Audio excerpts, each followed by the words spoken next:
Support for the Civic SciTV network comes from listeners and viewers like you and organizations such as the Rita Allen Foundation, which invests in transformative ideas in their earliest stages to leverage their growth and promote breakthrough solutions to significant problems. Go to ritaallen.org to learn more. Mapping the global landscape of civic science by dissecting new insights from researchers, practitioners, and leaders in academia, government, for-profit, and nonprofit organizations. This is Questions of the Day with Fanuel Muindi. All right, welcome back to the program. My name is Fanuel Muindi. So recently, the Rita Allen Foundation awarded several grants to organizations that were working together at the interface of civic science and journalism. So there are about 12 of them, and I'm so glad to be joined by one of them today. So we're joined today by Christiaan Mader, who is the executive director at the Current and nonprofit newsroom in Lafayette, Louisiana, and also Emad Habib, the director at the Watershed Flood Center at the University of Louisiana at Lafayette, where he's also the endowed chair and professor in the civil engineering department. To the both of you, welcome to the program. Thanks. Happy to be here. So, Christiaan, I want to start with you. So this collaboration that the Rita Allen Foundation funded was led, right? This project was led by the Current. Can you just tell us a little bit about Current? Who is its audience, and what's the focus? So the Current is a local news outlet. We are a nonprofit. Our primary focus really is the city of Lafayette. Area expertise within the journalism world would be like local government reporting. So we write a lot about what happens at the city council meeting and what the mayor is up to and all that kind of stuff. But our real claim to fame, I guess, is that we focus a lot on investigative enterprise journalism, and we're really interested in the why and how of things more so than the what happened, right? If you think about the big questions that journalism tends to ask. And so, we try to differentiate ourselves in that way, and we have the benefit of doing that on a nonprofit model, right? We think of journalism as a public service, and so we generally focus on storytelling that goes after public interest journalism. I see. And Emad, can you tell us a little bit about the Watershed Flood Center? Yes. The Flood Center is a unit of the research enterprise here at the University of Louisiana, and we specialize in studying flood risk and using state-of-the-art modeling and data technologies. But we also have a very active focus on how our research can support communities and decision makers and different stakeholders, whether it's the public or local governments, and in making the communities more resilient for flood risk. Thank you for that. So, Christiaan, I started the question really by asking around the problem, right? What was the genesis for working together with the Watershed Flood Center? Can you tell us what was the driving question that sparked this collaboration? The essential question was, how do we get people to better understand flood risk in principle, right? A thing that you would find just talking about it from the perspective of a journalist, right? You write a story about, a flood mitigation project of some kind. And of course, the question that comes up is this going to help somebody? And to answer that question, you have to understand a lot of things about what causes flooding to begin with and what would put your home or your neighborhood at risk. And what we found often is that there was a disconnect between what the public generally understood were the root causes of flooding and what they demanded from their policymakers, right? And so there's a real gap. There's an information gap there that needed to be solved, and it's not an easy one, right? And especially if you kind of want to get above politics and talk about stuff that impacts people's lives in real ways, you have to kind of go back to the science, right? You have to go back to what you know and what you don't know. And it made a lot of sense to me when the Rita Allen opportunity came up to pursue a concept, because we worked with Emad primarily is kind of like as journalists tend to do, as a source, right? They go into Emad and say, Emad, explain X, Y, or Z to me, right? So I can understand it, so I can report it, so we can talk about it. And they're producing science that that was public, right? Like we would read about it or read it in papers and things like that. And so it made a lot of sense to kind of just sort of connect those two dots together on the news gathering side, like rather than just sort of thinking about it as, okay, well, here's a thing that we need to explain, but helping us understand how, as an entity whose job it is to communicate information to the public, how we can do that better and do so at the sort of very specific and often very confusing topic, which is flooding, which, of course, as you can imagine, in southern Louisiana is a very important topic. Yeah. And so, Emad, my understanding is that the Watershed served as an advisor. Is that right to the project? Could you just tell us about your role in that? Well, like Christiaan said, we have been interacting with his organization for the last few years, and then this opportunity to do something that's a bit more structured or with a specific goal. And really where we come from, at least where I come at this kind of effort, is to see how our science can help, cross that information gap that Christiaan was talking about. And flood risk is a very passionate topic for folks, for every one of us, especially in this part of the country here. And everybody has a different view on what causes flooding, what the solution is, and the public and the stakeholders and the decision makers in the local governments. So we were trying to see how we can actually help, bridge the gap between these different views. And also for us, it's also an opportunity to understand how we can actually think about our research in a different way, understanding what information the stakeholders are looking for, and how can we make sure that it's actually used the right way. And it's also helping us to improve how we do our science, really. So our role, and maybe Christiaan can talk a little bit more about the scope of the project, but to engage in a very active exercise with the reporters on how can the information that we produce be interpreted or packaged in a way that can actually help the communities and translate it in a not just an understandable way, but really bring it down to the specific use case of the communities. For me, that was a kind of eye-opening experience, really, and made me sit back and think about what I do and how I actually produce the information.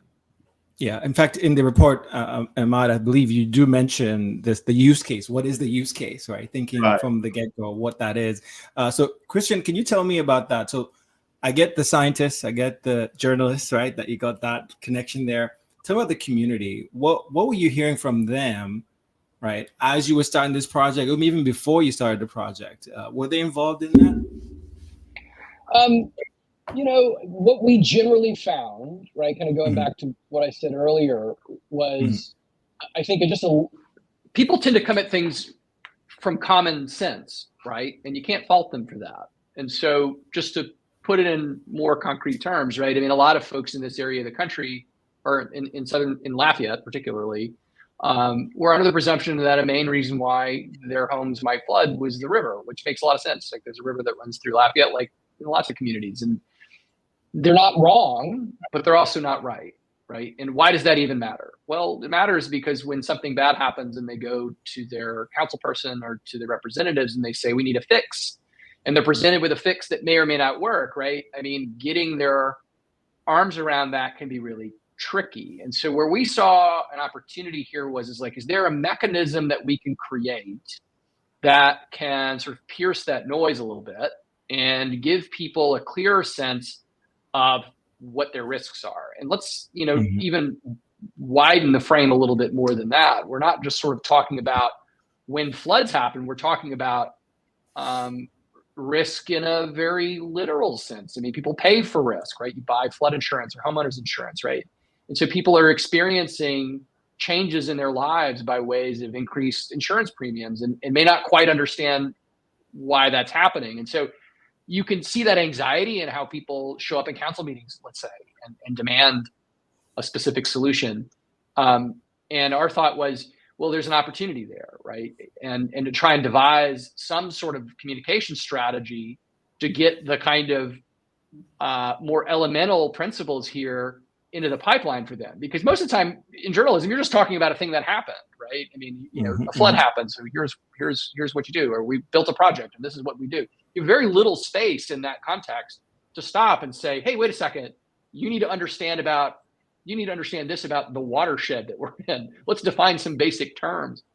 And the trick, and I'll be upfront, I don't know that we've solved it yet, is how to create space for that draws people's attention on an ongoing basis, to where, like, if the ideal is at the end of this, you have a more broadly informed community that understands in principle what's happening, right? And it's not even just what they know, it's what they also don't know, right? And I mean that in a very generous way, right? Like, it's important to understand uncertainty in and of itself, like the things that we can't really know and the things that we can't control for. Yeah. So you mentioned mechanism, and in the report, there's a tool. So tell me, what was created or what is in the works at the moment, Christiaan? The best way of thinking about it is it's almost like, so it's a guide, right? So we developed a flood guide that explains some very basic principles of flooding and lays it out in a way that connects people to their own backyards, right? And the mechanism really, though, is we'll call it a communications system, but it's really just an email, a triggered email system that when events of certain size, or rain events of certain size come, people would get triggered an email letting them know about the risk, saying, hey, an event's coming that could cause flooding, and here's what we know about it. And then using that news event opportunity to present them with the guide, so that people would sort of be paired with, the emergent situation. Hey, there's a storm that could cause flash flooding that might, obstruct your route home from work or whatever it is. Let's pause for a second and say, what's a flash flood, right? I mean, I think people don't even necessarily know what that means or why they happen. And so trying to use that event, the moment a person is most likely to be thinking about flooding and flood risk, to say, here's what's happening. Here's why this is happening. So that's the tool that we made. So we effectively a flood guide paired to an automated or automatically triggered email system. Yeah. So is it active right now? It is active, but not currently manned. So I think the thing that we've not problem solved just yet is the calibration element. So, think about it this way. How big of a storm do you want to warn people about? We live in southern Louisiana. Over the past 2 weeks, it has rained cats and dogs every day at around 2:00, right? So you want an email system that shoots off an email every time it's, throughout the entire rainy season, right? You basically have a monsoon every day in southern Louisiana. So we've been working through that piece of it. It's like, how often do you actually trigger this thing, right? Like, those are actually very important. They're very important calibration issues, because if you over signal to people, they tune it out, right? And so that's kind of where we left it off most recently, is to try to work through what's a proper strategy for that. Do we need to send a weather alert every time there's going to be a hard rain in Lafayette? Because people are just going to say, like, what else is new? It's July. I mean, like, that's not really newsworthy, as they say. Yeah. Thank you for sharing that. Emad, can you take us back a little bit in terms of this process so far, working with the current? What have been some of the lessons from your end as the scientists, right? A group of scientists working with the journalist outlet? Yes, I think that's a good question. Like I said, we have been interacting with Christiaan and his folks for quite a while, and one thing that I would like to think about as an outcome from this experiment or this experience is that it's really, it's a serious thing. It's not something that you can just do on the side, or over an interview or a conversation. I think to produce something that is meaningful, and I think Christiaan explained one of those meaningful tools that we're trying to produce, you really need to engage in a very meaningful way and in a sustained way also. It's not something on the side, I think. And I'm personally interested in pursuing this kind of work, which is not necessarily in the mainstream of my research, but it really provides another dimension and also enlightening, experience for the researchers, I believe. So my lesson learned here is to try to get educated on what communication is really about, what how you understand how reporters and journalists work and what they look for, and also through them see what the public is really looking for, and trying not necessarily to tailor to that, because at the end of the day, I'm a researcher. I report what I get from my research, but understand the needs of the end user, and also the media as maybe an agent of communication between what we do and what the community is looking for. Yeah. So Christiaan, in terms of impact, what do you hope here? And I understand it's not manned, right? The tool right now, but as it's rolled out and maintained out there, what are you tracking to tell you that what impact it's having in the community? Yeah, and I mean, at this point, literally not manned. So the reporter that we had, who is a principal on the project, he went to law school. So we're actively trying to replace that bit of it. The goal, I mean, I think this is actually something that you can track pretty well. I mean, it's a proxy, but it was basically how big of an email list can you build, and how often do people open the emails that you send, and do they go to the flood guide? Do they read it? How long do they spend with it? You have, in the context of digital publishing, a lot of really useful signals that can tell you a lot about whether people are using what you've got, and to what extent, quantitatively they're engaging it, how deeply, right? I mean, of course, longer term, we would roll out, I think, feedback surveys. Like qualitative feedback would be important too here. And part of what even brought us to this point is, Emad and his team had been working separately on a similar sort of thing, like convening focus groups, understanding, how different segments of the community were even approaching, or sort of trying to understand the stuff, and of which journalists were a cohort of people that he interviewed. And so I would imagine we would do something similar to that too over time. I mean, sort of cart before the horse. I mean, something that we kind of have to do first is figure out how to operationalize this, to Emad's point, on a sustained basis. And I think, projects like this, that's a struggle, right? Because just like he's got his research, I've got my newsroom, right? And these are things that we've both chosen to prioritize here, but they can be difficult to keep going without, a person whose job it is to wake up every day and think about that thing. And we were hopeful, of course, that the automated function of this, but using some tools like Zapier and things like that, would sort of assist to take the load off of that person. And we still see a lot of opportunity there. But it's always easier said than done, So I think that long term, how I would think about measuring the impact, surprise, surprise, digital publishers thinking, well, how many people are going to read it, right? I mean, I think that's the first thing that we'd be looking for. Yeah. And Emad, from your end, what does impact mean for you? Well, I'm an educator. Besides my job to do research, I also, my primary job actually is a professor and educator. So I really think there is a untapped, impact, or that we, as engineers, also engineering is about design and designing things that help the public, right?